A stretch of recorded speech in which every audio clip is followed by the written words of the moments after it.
దారం శంకర్ గారు, మరి అందరూ కౌన్సిలర్లు, మండల కాంగ్రెస్ అధ్యక్షులు, మరియు DGIC సిబ్బంది అందరికీ, ప్రతి ఒక్కరికి, తర్వాత ఇక్కడ వచ్చినటువంటి అన్ని గ్రామాల నుంచి వచ్చినటువంటి నా సోదరులకు, సోదరీమణులకు, మరియు విద్యార్థినులు, ముఖ్యంగా ఇంటర్మీడియట్ చదివే విద్యార్థులు, పాలిటెక్నిక్ విద్యార్థులు, డిగ్రీ విద్యార్థులు, వాళ్ళకి మాత్రమే ఇన్వైట్ చేసి, ఎందుకంటే దీనికి సంబంధించిన ఎంప్లాయ్మెంట్ గురించి వారికి చక్కగా వివరించగలుగుతాం, తెలుస్తుందనే వచ్చినటువంటి వారికి అందరికీ నా యొక్క నమస్కారం. ఈరోజు నిజంగా సంతోషకరమైన విషయం. ఎన్నికల్లో ఒక వాగ్దానం చేసింటిమి, సార్ మనకిక్కడ నారాయణఖేడ్లో ఉద్యోగ అవకాశాలు చాలా తక్కువగా ఉన్నాయి, దాని గురించి మీరేం ఆలోచించారు అని చెప్పేసి నాకు ఎంతోమంది యువత ఎలక్షన్లో నాకు అడగడం జరిగింది. నేను చెప్పిన నిజంగా కూడా ఈ ప్రాంతంలో ఎలాంటి పరిశ్రమలు లేవు, ఎలాంటి ఉపాధి అవకాశాలు లేవు. సో అలాంటిది ఎంతోమంది వలసపోతూ ఉంటారు.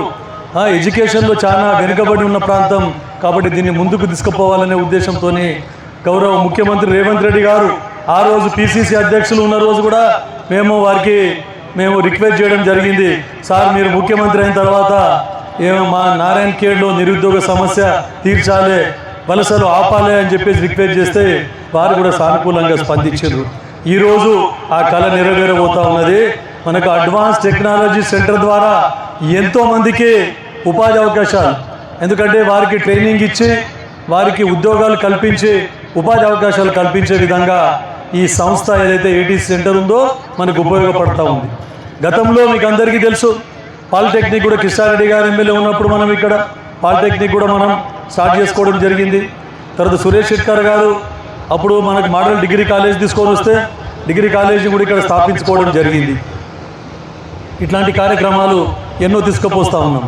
ఈ భవిత గురించి, విద్యార్థుల భవిత గురించి ఎప్పుడు మన వెనుకబడ్డ విద్యలో వెనుకబడ్డ నారాయణఖేడ్ ప్రాంతానికి అన్ని విధాలా మనము ముందుకు పోయే విధంగా ఇక్కడికి విద్యార్థులకు సౌకర్యాలు కల్పించాలనే ఉద్దేశంతో ఒక లైబ్రరీ, ముఖ్యంగా మా సబ్ కలెక్టర్ గారు, తర్వాత కలెక్టర్ గారు ఏంటంటే రెవల్యూషన్ లాగా అన్ని లైబ్రరీలకి అన్ని విధాల విద్యార్థులకు కాంపిటేటివ్ ఎగ్జామ్స్కి అన్నిటికీ ఉపయోగపడే విధంగా లైబ్రరీ రివల్యూషన్ తీసుకొచ్చి లైబ్రరీలకి మనము అన్ని ఫండ్స్ CSR ఫండ్ జోడించి అన్ని అవకాశాలు కల్పిస్తాము చదువుకోవడానికి అని చెప్తే కొన్ని NGO ఆర్గనైజేషన్స్ కూడా పట్టుకొని చాలా లైబ్రరీలు కూడా ఇక్కడ ఏర్పాటు చేసుకోవడానికి మనకు అవకాశం ఏర్పడిందని చెప్పేసి ముఖ్యంగా చెప్తా ఉన్నాం. నారాయణఖేడ్ లైబ్రరీలు ఇన్నోవేట్ చేసి అసలు 40 మంది వచ్చే విద్యార్థులు ఈరోజు 150 మంది విద్యార్థులు ఆ లైబ్రరీలో చదువుకుంటా ఉన్నారు. అక్కడ చదువుకున్న విద్యార్థులకు 40 మందికి నారాయణఖేడ్ వాళ్ళకి ఇక్కడ ఉద్యోగాలు వచ్చిన ఘనత నారాయణఖేడ్ అని చెప్పేసి మీకు అందరికీ చెప్తా ఉన్నాం. ఎక్కడ పోయినా కూడా గవర్నమెంట్ ఏదైతే ఉందో గవర్నమెంట్ కాలేజీలలో కూడా ఈరోజు మనకి first rank, 5th rank, 3rd ర్యాంకులు కూడా గవర్నమెంట్ జూనియర్ కాలేజ్కే దక్కిందని చెప్పి చెప్తా ఉన్నాం. ఎంతోమంది ప్రొఫెషనల్ కోర్సులలో కూడా ఈరోజు డాక్టర్లు, ఇంజనీర్లు అన్నీ కూడా మెడికల్ సీట్లు కానీ, ఇంజనీరింగ్ సీట్లు కానీ అన్నీ కూడా మనం ఇక్కడికి నారాయణఖేడ్కి చాలా సీట్లు వస్తూ ఉన్నాయంటే మన విద్యార్థులు ఎంత కష్టపడి చదువుతూ ఉన్నారు అని చెప్పేసి, ఇంకా ఎక్కువ అవకాశాలు కల్పిస్తే ఇంకా కూడా మన వాళ్ళు ఇంకా రాణిస్తారు అని చెప్పేసి మీకు అందరికీ చెప్తా ఉన్నాం. తర్వాత ఎప్పుడు మనకు ITIలో ఏముంటుండే, మనకి ఎలక్ట్రీషియను, ఫిట్టరు, టర్నరు, డీజిల్ మెకానికు అట్లాంటివి ఉంటుండే. కానీ రోజు రోజుకు మనకి చాలా టెక్నాలజీ, రోజుకి టెక్నాలజీ అయితే రోజుకు టెక్నాలజీ అడ్వాన్స్ అవుతూ ఉంది. అయితే అడ్వాన్స్ టెక్నాలజీకి తగ్గట్ల మనం కూడా ముందుకు పోవాలనే ఉద్దేశంతో ఈరోజు అడ్వాన్స్ టెక్నాలజీ సెంటర్ మనం ఏర్పాటు చేసుకోవడం జరిగింది. ఒకసారి గౌరవ మంత్రివర్యులు శ్రీధర్ బాబు దగ్గరికి పోతే అదే చెప్పిన నేను, వాళ్ళు అక్కడ ఒక పాలిటెక్నిక్ గురించి ఆర్టిఫిషియల్ ఇంటెలిజెన్స్ గురించి ఆ రోజు సంవత్సరం క్రితము డిస్కస్ చేస్తూ ఉంటే ఆ రోజు సార్కి చెప్పిన నేను శ్రీధర్ బాబు గారికి, సార్ మేము ఇంకా డీజిల్, ఫిట్టరు, ఎలక్ట్రీషియన్, ప్లంబర్ గురించి మాట్లాడుతున్నాం, మా దగ్గర అవే కోర్సులు ఉన్నాయి, మా దగ్గర కూడా ఆర్టిఫిషియల్ ఇంటెలిజెన్స్ కోర్స్ ఎప్పుడు వస్తుంది అని చెప్పేసి చెప్తే ఖచ్చితంగా ATC సెంటర్ పెట్టుకో అని చెప్పేసి NAC సెంటర్ వచ్చిండే. NAC సెంటర్ నాకు శాంక్షన్ అయిన తర్వాత కూడా వద్దు, ATC సెంటర్ వస్తుంది, ATC సెంటర్ తీసుకోండి మీరు అని చెప్పేసి అని చెప్పడం జరిగింది. అయితే దాంట్లో భాగంగా మనకి ఎన్నో కోర్సులు ఉన్నాయి. ఈరోజు దీంట్లో మనకు చెప్పిన దాంట్లో ఇది ఒక fashion technology, fashion designing technology ఒకటి లేకుండే నేను సార్కి వివేక్ సార్ గారికి అడుగుతా ఉన్నా. మాది చాలామంది ఇక్కడ ఒక టెక్స్టైల్స్ వీవర్స్ చాలామంది ఉన్నారు. ఆ వీవర్స్కి కూడా ఒక అవకాశం కల్పించాలి, టెక్స్టైల్ పార్క్ కూడా ఇక్కడ ఏర్పాటు చేయాలని చెప్పేసి సార్ గారికి నేను రిక్వెస్ట్ చేస్తూ ఉన్నాను. మరి అదొకటే కాకుండా ఇంకొకటి వారందరికీ ఉపాధి కల్పించే విధంగా వారికి ఫండ్స్ కూడా ఇవ్వాలని చెప్పేసి నేను చెప్తా ఉన్నా. ముఖ్యంగా నారాయణఖేడ్ నియోజకవర్గంలో సార్ చాలా ఈ అన్ఎంప్లాయ్మెంట్ ప్రాబ్లం చాలా ఉంది. తర్వాత ఇండస్ట్రియల్ క్లస్టర్ గురించి కూడా ఇండస్ట్రియల్ పార్క్కి ప్రపోజల్ పెట్టినాము. అది కూడా మన గౌరవ కలెక్టరు, సబ్ కలెక్టర్ గారి ద్వారా ఈరోజు ల్యాండ్ అక్విజిషన్కి రావడం జరిగింది.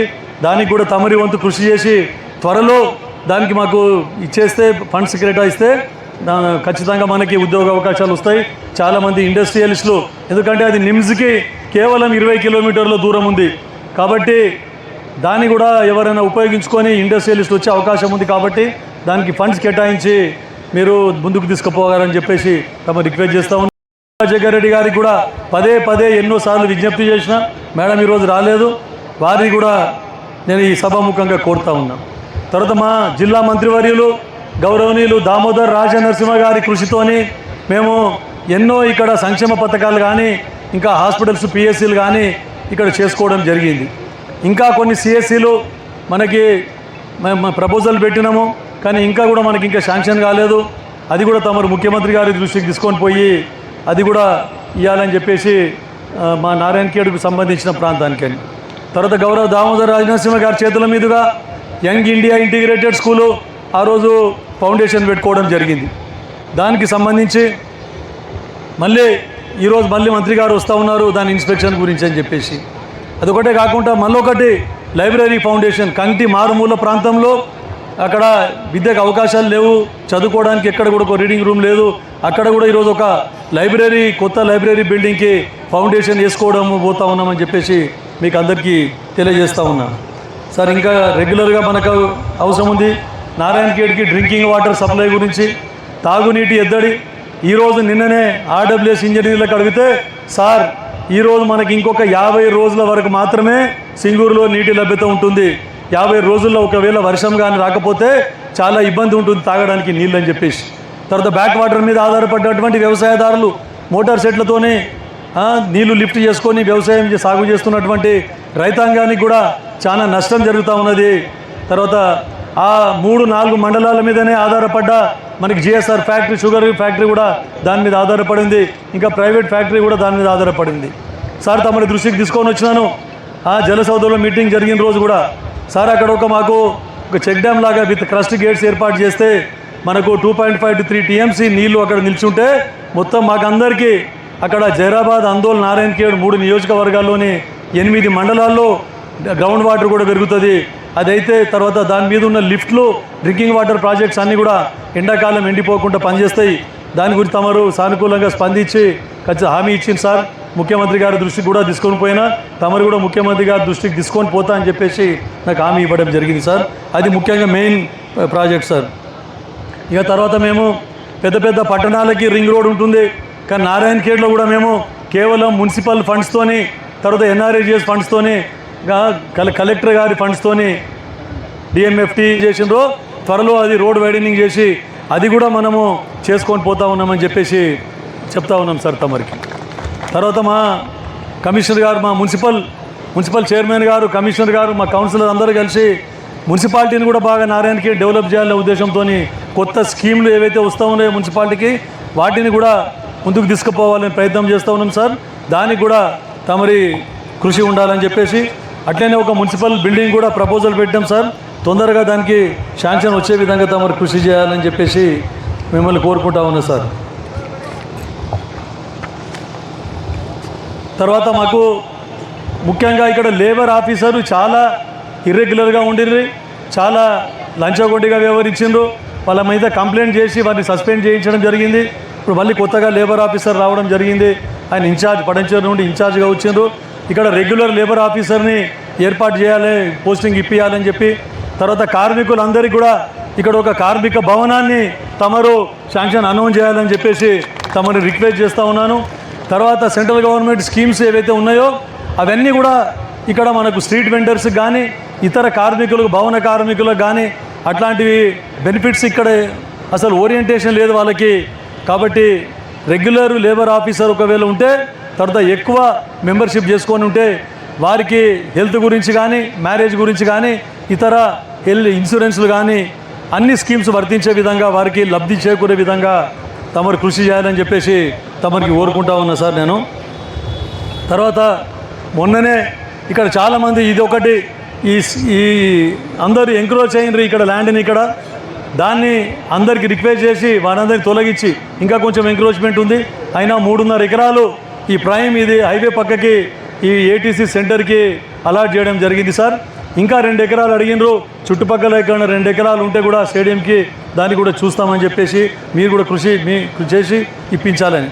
తర్వాత ఇది ఇండోర్ అండ్ అవుట్డోర్ స్టేడియం గురించి మేము ప్రతిపాదించినాం 20 కోట్లతో. ఇది ఒక హబ్ అయిపోయింది, ఎడ్యుకేషన్ హబ్. ఎందుకంటే SC residential schools, polytechnic, degree college, Jyotirao Phule school ఇవన్నీ కూడా ఇక్కడ ఏర్పాటు చేసుకోవడం జరిగింది. కాబట్టి స్టేడియం గురించి కూడా ఇండోర్ అవుట్డోర్ స్టేడియం గురించి ప్రతిపాదించినాం. మాకు 5 కోట్ల రూపాయలు మన ఫైనాన్స్ మినిస్టర్ గారు కూడా మొన్ననే శాంక్షన్ చేసింది సార్. కానీ 5 కోట్ల రూపాయలతోనే స్టేడియం కంప్లీట్ కాదు ఇండోర్ అవుట్డోరు. కాబట్టి తమరు ఇంకా ఎక్కువ సిఎస్ఆర్ నిధులు దానికి జోడించి తమరికి, ఎందుకంటే వెంకటస్వామి గారు ఉన్నప్పటి నుంచి పరిశ్రమలలో, ఎందుకంటే మీకు అందరికీ బాగా నాలెడ్జ్ ఉంది, మీరు ఎన్నో పరిశ్రమలు స్థాపించి ఎంతోమంది కార్మికులకు ఉపాధి కల్పించడం జరిగింది.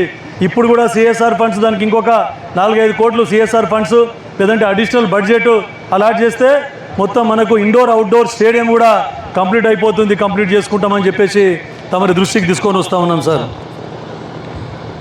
తర్వాత ఇంకొకటి ఆల్రెడీ ట్రాన్స్పోర్ట్ సెక్రటరీ గారి దగ్గర ఉన్నది. ఎందుకంటే పొన్న ప్రభాకర్ గారికి నేను ఎన్నోసార్లు రిక్వెస్ట్ చేసిన, మా దగ్గర ఆర్టీఓ ఆఫీస్ కావాలంటే మొత్తం మేము జైరాబాద్కు పోవాల్సి వస్తుంది, ఎన్నో యాక్సిడెంట్లు అవుతున్నాయి. మోటార్ వెహికల్ ఫిట్నెస్కు పోవాలన్నా జైరాబాద్ పోవాలి, లైసెన్స్కు పోవాలన్నా జైరాబాద్ పోవాలి. కాబట్టి ఇక్కడ ఒకటి ఎంబీఐ సెంటర్ ఒకటి మేము ఏర్పాటు చేసుకున్నాము. కానీ వారానికి 2 రోజులు మాత్రమే వాళ్ళు వస్తూ ఉన్నారు. రిజిస్ట్రేషన్స్ అన్నీ కూడా ఇంకా జైరాబాద్ పేరు మీద కొనసాగుతున్నాయి. అది ఫైలు డిప్యూటీ ట్రాన్స్పోర్ట్ కమిషనర్ వారు ఫైల్ పెట్టడం జరిగింది. కమిషనర్ గారితో కూడా మాట్లాడాము. కమిషనర్ గారితో మాట్లాడిన తర్వాత ఫైల్ వికాస్ రాజ్ గారు ఉన్నారు, ఇంతకుముందు ట్రాన్స్పోర్ట్ సెక్రటరీ, వారి దగ్గర ఫైల్ ఉంది సార్. తమరు ఎట్లాగో కృషి చేసి ఇదొక ఆర్టీఓ ఆఫీస్ని మాకు ఏర్పాటు చేయించగలరు నారాయణ ఖేడ్లా అని చెప్పేసి మీ అందరికీ సభాముఖంగా కోరుకుంటా ఉన్నా సార్. ఇక ఎప్పుడు ఈ వలసలను నివారించడానికి మనకి ఇండస్ట్రియల్ క్లస్టర్ త్వరలో వస్తుంది. దాంట్లో మీకు చాలామంది ఇండస్ట్రియలిస్ట్ తెలుసు, మీరు ఎందుకంటే మీరు ఎన్నో పరిశ్రమలు స్థాపించారు, అందరు ఇండస్ట్రియలిస్టు మీకు అందరికీ ఫ్రెండ్స్. ఫుడ్ ప్రాసెసింగ్ కానీ ఇతరత్ర కానీ మాకు కూడా ఇండస్ట్రీస్ తీసుకొని వచ్చి ఇక్కడ మా వాళ్ళందరికీ కూడా విద్యార్థులకు కానీ అందరికీ ఇక్కడ ఉపాధి కల్పించాలని చెప్పేసి తమని కోరుకుంటూ ఈ అవకాశం ఇచ్చినందుకు అందరికీ ధన్యవాదాలు తెలుపుకుంటున్నాను సార్.